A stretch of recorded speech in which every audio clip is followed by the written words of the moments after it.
School അഭിമുഖീകരിച്ച ഒരു പ്രധാനപ്പെട്ട പ്രശ്നമായിരുന്നു മാലിന്യ പ്രശ്നം.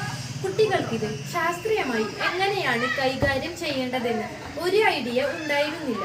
പക്ഷേ മാലിന്യങ്ങൾ ശരിയായ രീതിയിൽ സംസ്കരിക്കുകയില്ല എന്ന് ഞങ്ങൾക്ക് തോന്നിയിരുന്നു. ഇതിനെന്താണ് പരിഹാരമെന്ന് ചിന്തിച്ചെടുക്കാൻ ശ്രമിച്ചു. അപ്പോൾ ശാസ്ത്രീയമായ മാലിന്യ സംസ്കരണം ആവശ്യമാണെന്ന് ചിന്തയിൽ ഞങ്ങൾ എത്തിച്ചേർന്നു.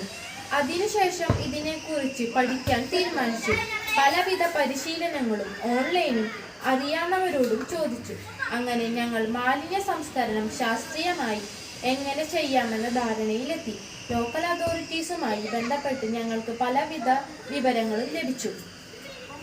അതിന്റെ അടിസ്ഥാനത്തിൽ ഒരു ബയോഗ്യാസ് പ്ലാന്റും ഒരു കമ്പോസ്റ്റ് സിസ്റ്റവും രൂപീകരിക്കാനായി തീരുമാനിച്ചു. കമ്പോസ്റ്റിംഗ് സിസ്റ്റം രണ്ട് വിധത്തിൽ പ്രവർത്തിക്കുന്നു.